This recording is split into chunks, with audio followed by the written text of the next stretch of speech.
everybody, Sarah here. Thank you so much for tuning into this video.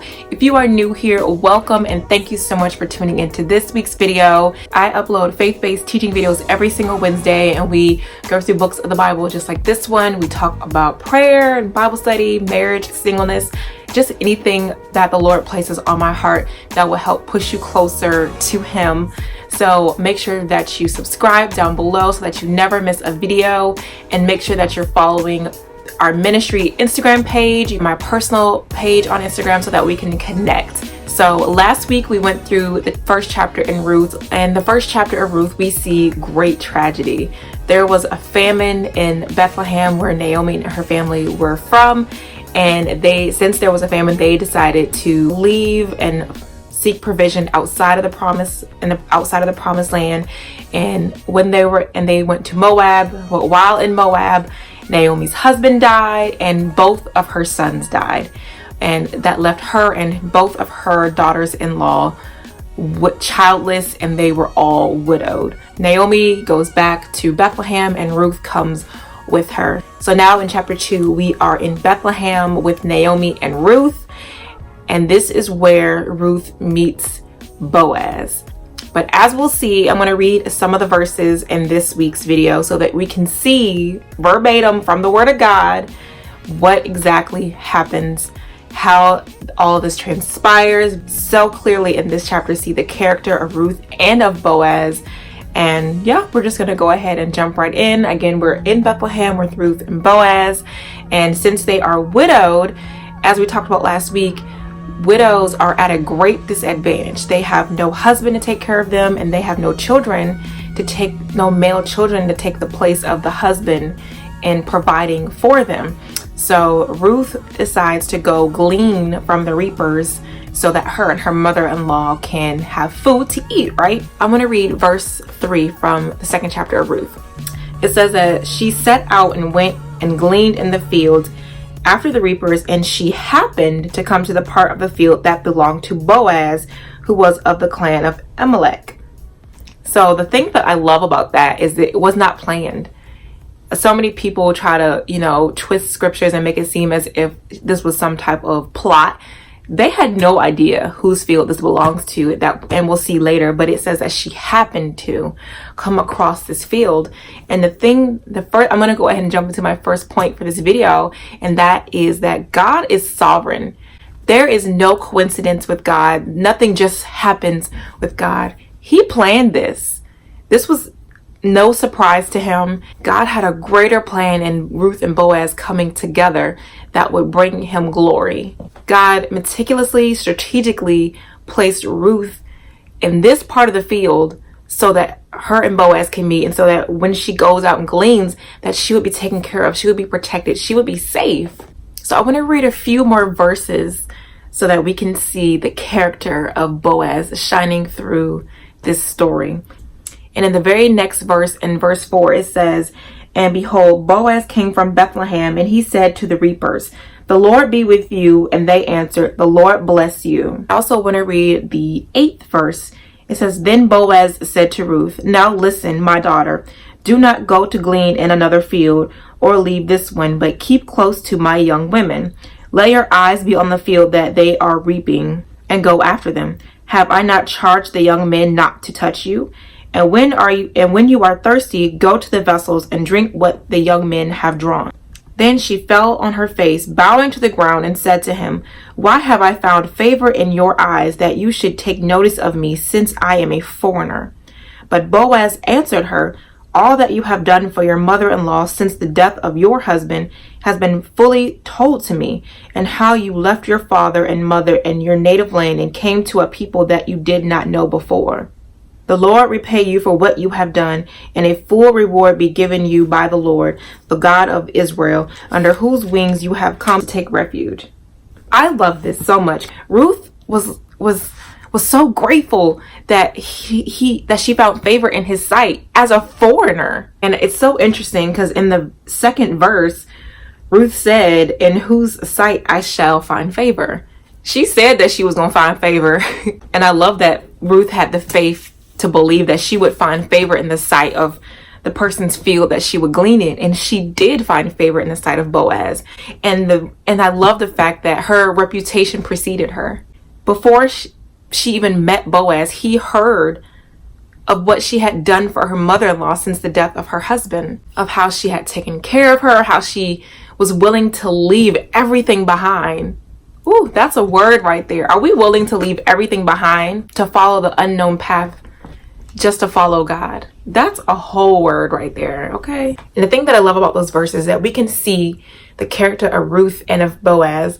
And the thing that I love is that Ruth's reputation preceded her. My second point is, let your character speak louder than your words. Let your actions speak for you. Just because you say that you're a believer, or you say you're this, or you say you're that, is it being shown? Are you really a woman of faith, that so much to the fact that you are willing to leave your native country, your mother, your father, and to leave what's comfortable and what you know to follow Christ?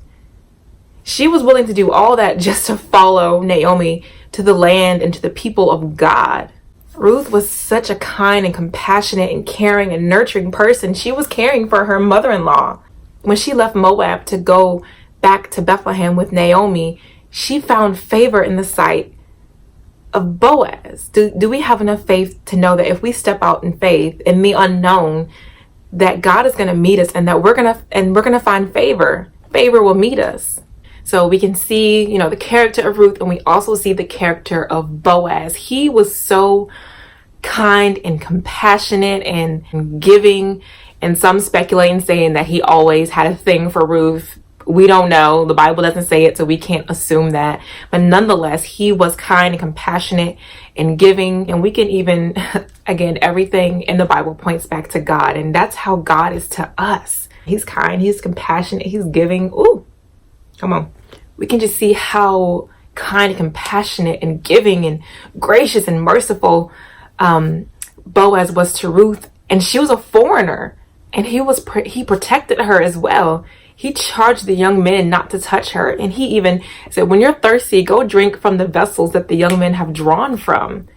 Boaz was taking such good care of her and making sure that she had what she needed because of the reputation that preceded her, because of the woman that she was.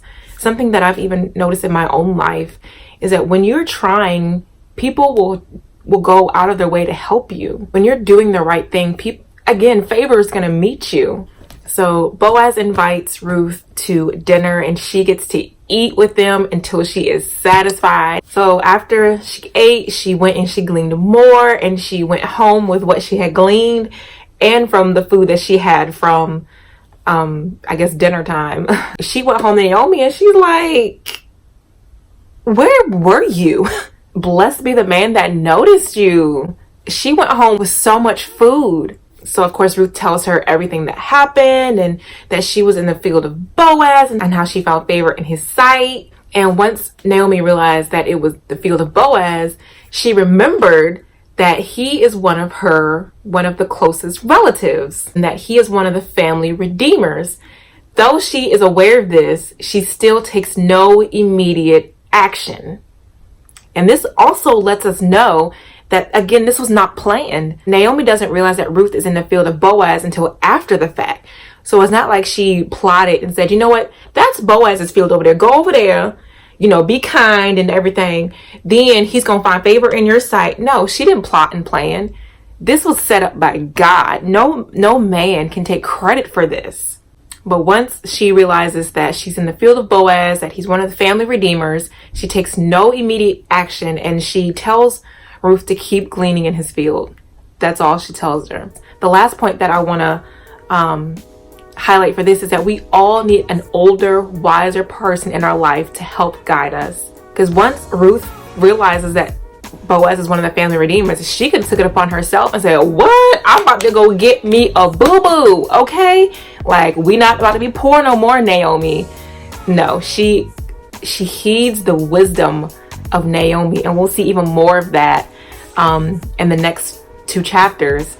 But she heeds to that wisdom, and she listens to her. And we already know that she clearly loves her dearly, because she left her native country to go follow her and the God of Israel. So we all need somebody older and wiser than us that can help guide us, not just to a man, but to the man, to God. So as we end this chapter, she continues to work in the field of Boaz along with the reapers. One, because she would be safe there, and two, because she would also be able to get what she needed there because she found favor in the sight of Boaz. So those are the 3 points that I wanted to highlight from this, is that once again, I'll probably say it in every single video, but God is sovereign.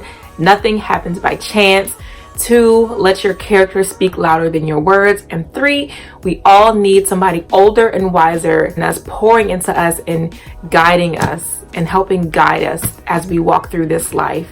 So tell me in the comment section below what you guys have learned from this video, what you guys learned from the 2nd chapter, what you guys have seen as well in your time of study in the 2nd chapter of Ruth. I would love to hear it, hear your thoughts.